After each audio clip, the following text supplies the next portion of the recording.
I'm teaching you guys how to put deals together that will close, guaranteed. You're going to be in control of your business by putting these type of deals together. You can find people that don't match a lot of these things, but they want to sell and they do want to move, but they might not have high urgency or time constraints. And you can still sell those, they're just more difficult and you're not in as much control. These are going to force the deals to close. And it's going to force them to be logical and practical. So that's what I like to focus on. I want to focus on deals that are going to close.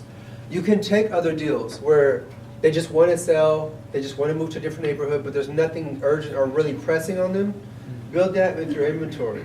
But I'm going to teach you guys how to really make money, for sure. Because those are hit or miss. You can take them, but you never know, right? So this would be ideal, right? And these are perfect. There you go. So you have ideal, and then you have perfect. Ideal scenarios or characteristics, and then we have the perfect scenarios and characteristics. Now we're getting clear. So we have ideal, and we have perfect. Okay? Anything else you guys can think of? Now, I'll add some to the ideal ones, right? I like when someone's glad that I called, thanks me, appreciates me. Like you said, has that chemistry. Now this is ideal, right? Ideal is not the most important, but ideally. Because if you start focusing on these, you're going to start finding them in your calls. They're going to start showing up, right? Things in common. Yeah, commonality.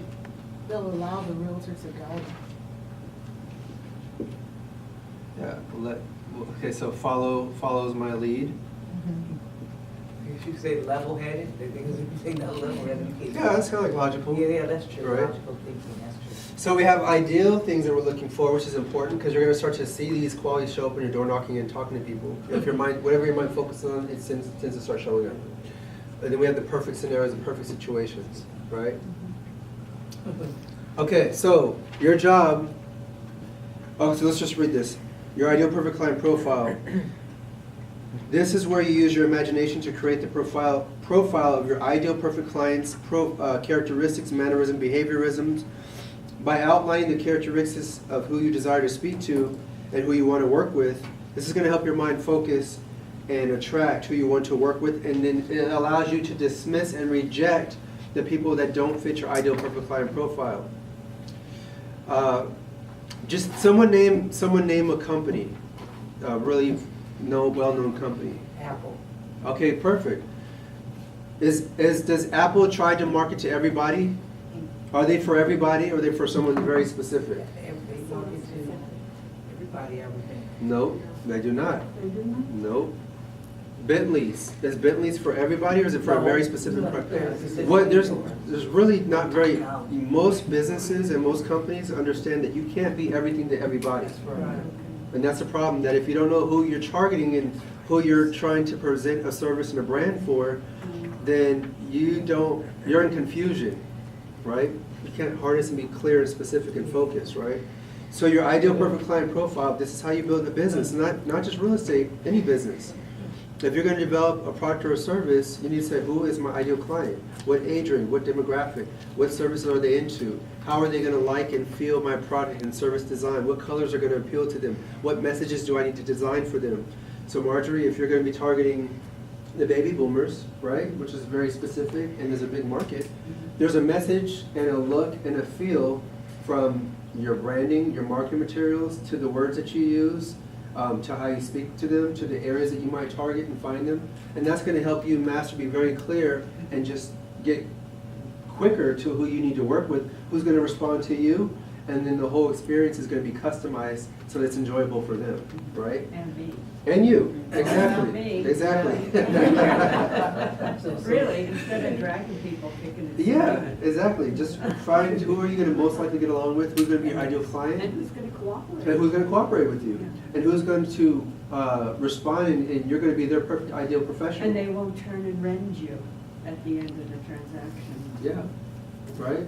So all these different things are going to help you be in control of your business. So the ideal perfect client profile is designed to put you in control so that you're rejecting the people that don't fit your brand, right? You don't want to waste time with someone who's unqualified and has a bad attitude, who doesn't open up, who doesn't return phone calls, okay? Very important, this is the first part of your script. Psychographics is a study of personality, values, opinions, attitudes, interests, and lifestyles. Use these attributes to build your ideal perfect client profile. Very important. If you let your mind wander, it's going to automatically default to a negative place. So when you're in the middle of prospecting or thinking about how to grow your business, if you don't have this ideal perfect client profile, who you're looking for while you're prospecting, your vision board with your goals, your mind's going to default to something negative. You want to give it something to focus. Stay positive while you're in the process of building your business. That's going to keep your emotions up, right? Keep you feeling good. Remembering why you're doing all this. When you're spending late hours at night studying and reading and working on your scripts, why are you doing it? You have to have purpose and intention that's going to excite you for hitting a specific goal. Okay? Next page. How to use a perfect client profile. So your ideal perfect client profile is what you're using to pre-qualify people. Remember, in sales, like someone said, sell or be sold. Who said that? No, you did, right? So either they're going to sell you or you're going to sell them. If they sell you why why you're not going to be the agent for them or you're not qualified enough, you have to tell them why you are. But either way, somebody's always qualifying or pre-qualifying somebody else. A lot of people feel like when they're prospecting, the other person's pre-qualifying them, and a lot of times they are because they don't know how to be in control. Okay? So, your perfect ideal client profile is how you pre-qualify who you're speaking to. This is how you're building your script. Once you know who you're looking for and what you need to know, you ask those questions to find out the information that you need to put your deal together, and if they don't meet your standards, then you reject them. How can somebody reject you if you don't want nothing from them? You're calling to see if you can help them. You're calling to see if they match what you're looking for, what you're willing to tolerate, not the other way around. Develop your conversation to the point where they must give you answers that are to your standards, or you reject them. Wouldn't that be a lot of fun if you were really in that position? Right? If you had, like, let's just say you had $500,000 in the bank, and you're like, I think I'll just do a couple deals this year, but it has to be easy, and it has to be on my terms, otherwise I don't need to work this year, right? You don't have to have that money to have that mentality. You can have that mentality now, and you will work with people like that.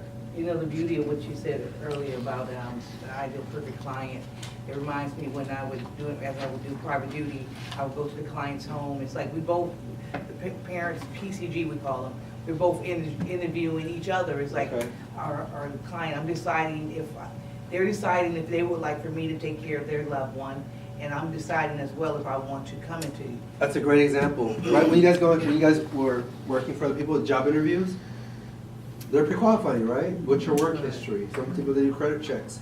What are your references? Tell me about a situation when you had a difficult situation and how'd you turn that around, right? So you've been in those situations. That's the same thing that happened in sales. You're trying to sell the employer why they should hire you, and if you're really good, then you would turn it around and you would start qualifying them. That's what I would do too, right? So, but if you just sat there and you just answered the questions, you felt like they had all the power, and they wouldn't even value or respect you as much. Okay. It's kind of also like working here. When I came into Berkshire Hathaway, they pre-qualified me as well. I did the same with them. Right. So it's kind of and this is what we should be doing when we're building our business. Okay. Let's go to the next page. Ideal perfect client profile, situational. We just did that.